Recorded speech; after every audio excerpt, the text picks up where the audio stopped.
নমস্কার বন্ধুরা, তোমাদের সকলকে ইউটেক বেঙ্গলি চ্যানেলে স্বাগত জানাই। যারা এখন চ্যানেলটি সাবস্ক্রাইব করেন তারা অবশ্যই চ্যানেলটি সাবস্ক্রাইব করে নেবে। তোমরা সবাই জানো যে লক্ষ্মীর ভান্ডার প্রকল্পের টাকা বন্ধ করে দেওয়া হবে এবং এই মাসে লক্ষ্মীর ভান্ডারের টাকা কেউই পায়নি, কাউকে দেওয়া হয়নি লক্ষ্মীর ভান্ডারের টাকা এই মাসে। তবে বিজেপি সরকার আসার আগে ঘোষণা করে দিয়েছিল যে লক্ষ্মীর ভান্ডার প্রকল্পের টাকা বন্ধ করে দিয়ে চালু করা হবে অন্নপূর্ণা ভান্ডার এবং লক্ষ্মীর ভান্ডারে যে টাকা দেওয়া হতো 1500 এবং 1700 টাকা, তার পরিবর্তে সরাসরি দেওয়া হবে 3000 টাকা।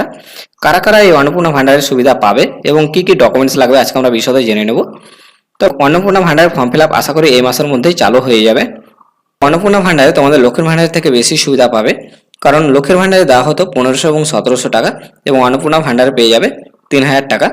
এবং এমনটা অনুমান করা যাচ্ছে যে 25 বছর থেকে 60 বছর পর্যন্ত দেওয়া হতো লক্ষ্মীর ভান্ডার, কিন্তু এটা 21 বছর থেকে চালু হয়ে যাবে। 21 বছর থেকে 60 বছরের মহিলারা পাবে এই সুবিধাটা অন্নপূর্ণা ভান্ডারে এবং ব্যাংকের অ্যাকাউন্টেই তোমাদের টাকাটি ঢুকে যাবে। এটা সমস্ত এখন ফান্ড ব্যাংকে ঢুকে সরাসরি। এলিজিবিলিটি ক্রাইটেরিয়া কী কী চেয়েছে দেখো।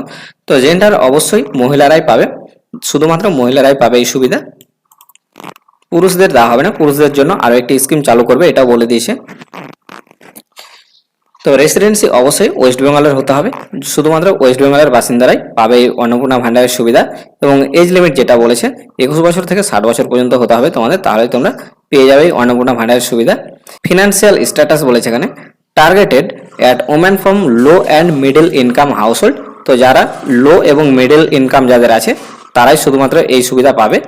অর্থাৎ এখান থেকে বোঝা যাচ্ছে যারা একটু ধনী টাইপের মানুষ বা চাকরি বাকরি করে কোনো কিছু, তাদের এই সুবিধা দেওয়া হবে না।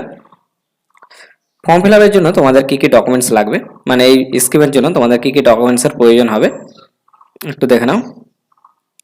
তবে অনলাইন এবং অফলাইন দুইভাবে তোমরা অ্যাপ্লাই করতে পারবে এই প্রকল্পে। অন্নপূর্ণা ভান্ডারের সুবিধা নেওয়ার জন্য তোমাদের অবশ্যই কিন্তু আধার কার্ড থাকতে হবে এবং আধার কার্ডের সাথে যেন মোবাইল নাম্বার এবং ব্যাংকের অ্যাকাউন্ট অবশ্যই লিঙ্ক থাকে। নইলে যখন অনলাইনে ফর্ম ফিল আপ শুরু করবে তখন দেখা গেলো যে হয়তো মোবাইল নাম্বারে ওটিপি ঢুকলো বা কিছু হলো, তখন তোমাদের সেইভাবে তখন ফর্ম ফিল আপ করতে পারবে না, অসুবিধা হয়ে যাবে। তাই তোমরা এগুলো করে রাখবে আগে থেকে।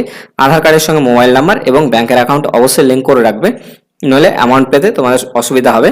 কারণ এখন আধার কার্ডের সঙ্গে ব্যাংকের অ্যাকাউন্ট লিঙ্ক না থাকলে অ্যাকাউন্টে আবার টাকা ঢুকতে চায় না। রেশন কার্ড তো অবশ্যই থাকতেই হবে।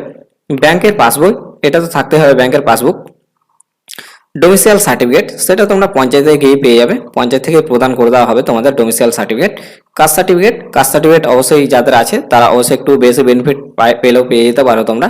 কারণ দেখা গেলো যে কাস্ট সার্টিফিকেট যাদের আছে এসসি এসটি ওবিসি ক্যাটাগরি থেকে যারা বিলং করে তাদের হয়তো কিছু অ্যামাউন্ট বেশি দিলেও দিতে পারে, নাহলে সবাইকে হয়তো 3000ও দিয়ে দিতে পারে করে।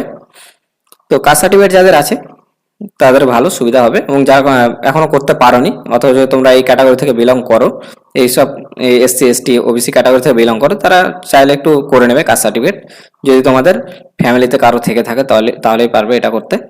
তো পাসপোর্ট সাইজ ফটো, এটা তোমাদের ফটো তো অবশ্যই লাগবে। তো ফর্ম ফিল আপ তোমাদের অনলাইন এবং অফলাইন দুইভাবে করতে পারবে তোমরা। অন্নপূর্ণা ভান্ডার ছাড়াও আরও ভারত সরকারের আরও স্কিমের আপডেট পেতে তোমরা চ্যানেলটি অবশ্যই সাবস্ক্রাইব করে নেবে। ধন্যবাদ।